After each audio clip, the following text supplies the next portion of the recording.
Beno, eta zatikien kontzeptuak problemetara ekarriz, beste problema mota pare bat ikusiko dugu bideo honetan. Zatikien arteko batuketak, problemetan, demagon. Izaro eta Gorka jatetxe italiar batean sartu dira, eta pizza eskatu dute. Izarok erdia jandu, eta Gorkak herena. Pizzaren zer zati utzi dute? Beno, badakigu Izarok janduela pizzaren erdia, horiz markatutako lehenengo zati hori, lehenengo irudiko pizzaren erdia jandu, gurutze gorria dago lekua, eta Gorkak jandu pizzaren herena. Beraz, Gorka pizza osoaren, pizza iruzatitan baratu, heren bat hartu du, Orduan, batuketa egin barko dugu erdia eta herenaren artean, Eta horrela ikusiko dugu, hau dela geratu zaiena, zati laranja, amaieran geratu zaiena. Orduan, nola egiten dago matematikoki? Jandakoa badakigu esan dugu dela erdia gehi herena. Bizatiki hau ebatu alizateko, izendatzaile komuna jarri behar dugu aurretik. Eta behin, izendatzaile komuna dakagunean, badakigu zenbakitzailea topatzeko egiten dela 6 zati bekoa, bider goikoa bedera 6 zati bi, iru bider bat, iru da lehenengoa, eta bigarrena 6 zati iru, bi bider bat, bi. Beraz orain ja izendatzaile berdina daukagunean, zenbakitzaileak iru eta bi batu ditzazkegu, beraz geratzen zaigu 5, eta izendatzailea zegoen moduan 5 seiren. Orduan badakigu jandakoa izan badira 5 seiren, zenbat geratzen dira, zenbat seiren geratzen dira oraindik, hori da jangabe utzi dutena.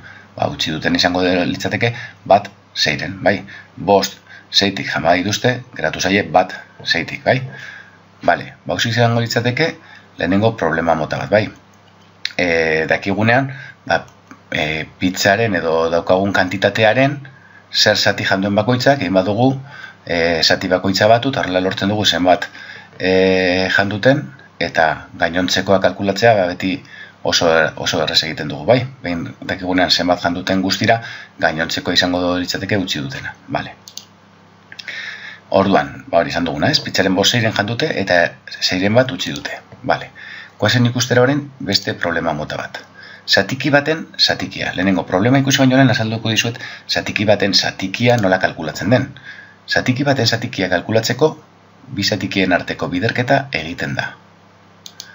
Adibidez, 2 bostenen 3 laurden kalkulatzeko egiten duguna da 2 bosten bider 3 laurden.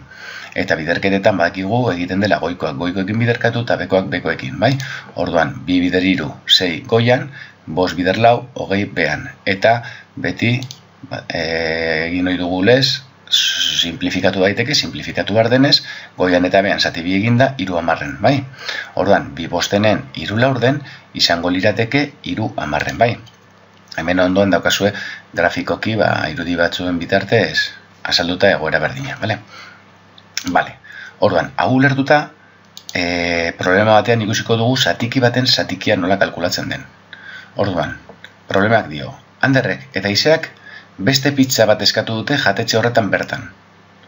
Anderrek erdia jandu, eta Izeak geratu den zatiaren herena.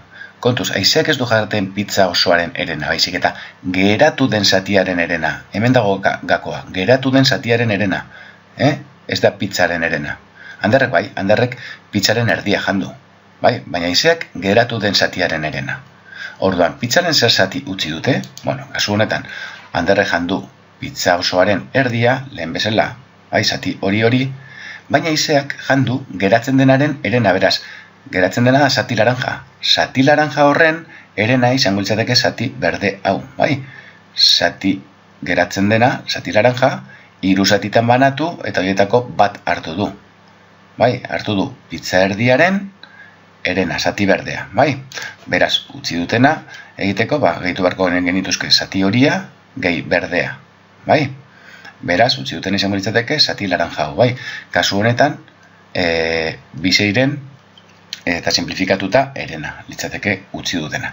Baina goazen ikustera nola egiten den hau matematikoki. Orduan, Anderrek jandakoa erdia izan da, pizzaren erdia, lehen bezala, ez?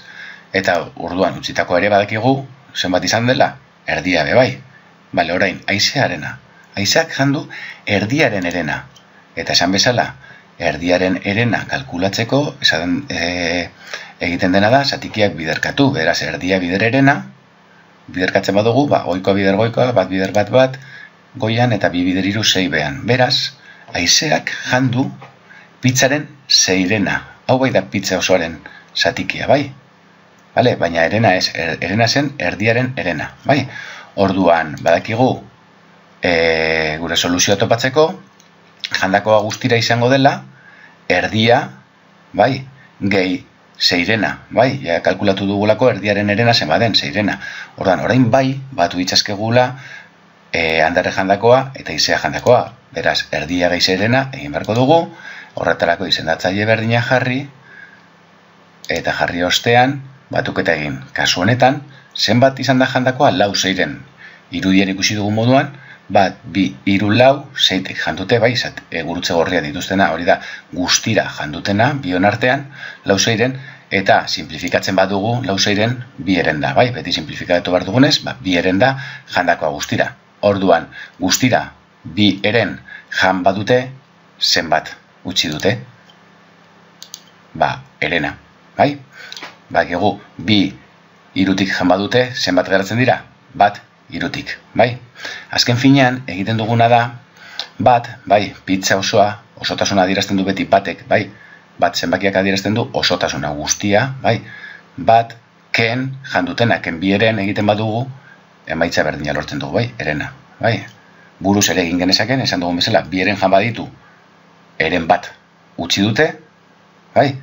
Eta bestela da, egin duguna izan da, osotasuna, ken jandutena, horrela lortzen dugu, utzi dutena, bale? Bale, bauzi litzateke, 2 problema mota berri, bai? Orduan, honek ere praktikatzeko, ondoko 2 ariketa hauek zuen kabuz egitea nahiko nuke. Praktikatzeko apur bat.